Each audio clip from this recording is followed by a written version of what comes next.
Hi guys. मेरी पिछली रचना में मैंने अपनी पहली कविता जो कि एक पुस्तक में प्रकाशित थी जिसका नाम माँ था, उस पुस्तक पे माँ का रिएक्शन दिखाया था और आप लोगों ने बहुत सराहा था और माँ को भी अच्छा लगा था, मुझे भी बहुत अच्छा लगा था। तो आज मैं उस कविता को, पूरी कविता को आपके सामने लेकर आया हूँ। तो चलिए शुरू करते हैं। कविता का शीर्षक है ना समझ माँ। ना समझ माँ। मेरी माँ बड़ी नासमझ है, उसे कुछ समझ नहीं आता। मैं जब कहता हूँ कि मुझे भूख नहीं है तो बिना कुछ कहे मेरा मनपसंद खाना तैयार कर देती है। मैं जब कहता हूँ कि मेरा सिर दर्द कर रहा है तो बिना कुछ कहे मेरे सर पर तेल मालिश कर देती है। मैं जब आधी रोटी मांगता हूँ तो मेरी नासमझ माँ मुझे बिन कहे 2 रोटी मेरे थाली में रख देती है। मैं जब कहता हूँ कि आज मेरा मन ठीक नहीं है, मैं जब कहता हूँ कि आज मेरा मन ठीक नहीं है तो तुरंत पूछती है आज उससे बात नहीं हुई है क्या। मैं जब कहता हूँ कि आज मेरा मन ठीक नहीं है तो तुरंत पूछती है आज उससे बात नहीं हुई है क्या। जब मैं उदास रहता हूँ तो अनजान बनकर मुस्कुराकर पूछती है आज उससे झगड़ा हुआ है क्या। बचपन से आज तक हर दिन मेरी गलतियों को अपने सर पर लेकर मेरे हिस्से की डांट पिताजी से सुनती है मेरी नासमझ माँ। बचपन से आज तक मेरे हिस्से की डांट अपने सर पर लेकर पिताजी से बात सुनती है मेरी माँ। जब भी दिल दुखा है मेरा, जब भी दिल दुखा है मेरा तब तब मैंने उस देवी को रोते हुए देखा है।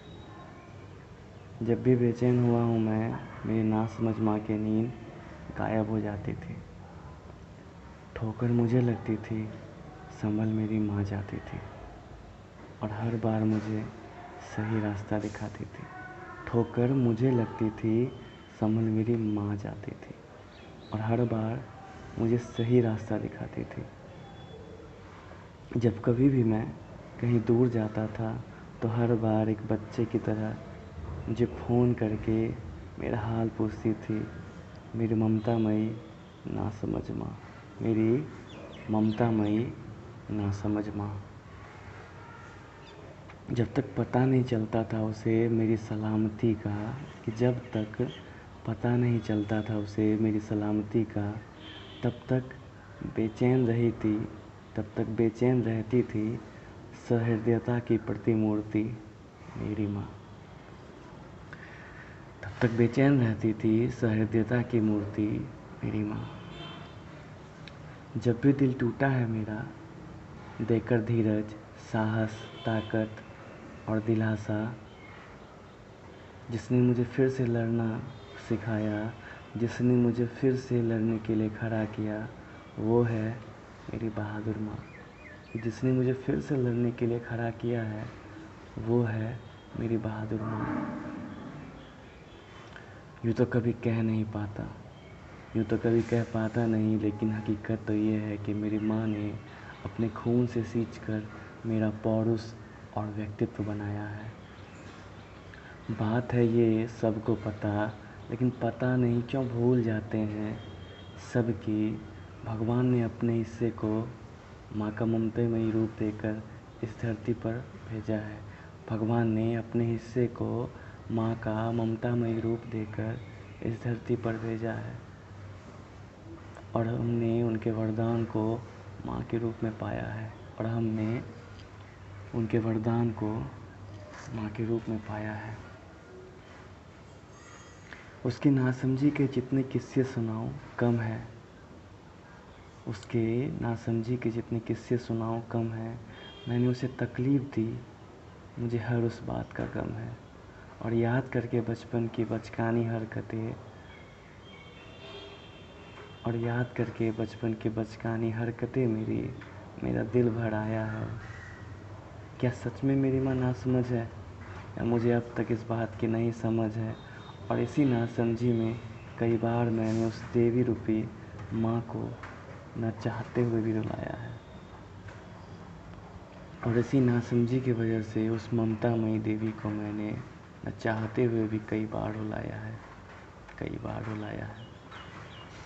मुझे एक बात का एहसास हो गया कि भगवान ने अपनी कमी पूरी करने के लिए हमारी ज़िंदगी को ममता रूपी अमृत से भरने के लिए हमारी माँ को बनाया है। माँ, तुम मेरी जन्नत हो, मेरी भगवान हो। माँ, तुम मेरी जन्नत हो, मेरी भगवान हो। इस अभी की सृजन करता हो, तुम ही मेरी पहचान हो। कलमकार अभी, एक तन्हा मुसाफिर। आपका अभी, एक तन्हा मुसाफिर। अगर आप लोगों को रचना पसंद आई हो दोस्तों, तो अपनी माँ के लिए, अपनी माँ को समर्पित करने के लिए शेयर करें। बस और क्या कहूँ। आप लोगों ने बहुत प्यार दिया आज तक, बहुत ज़्यादा प्यार दिया। बचपन से आज तक ही हर दिन मेरी गलतियों को अपने साथ हमने पढ़ा पढ़ते पढ़े। क्या तो बड़ा ना बड़ा।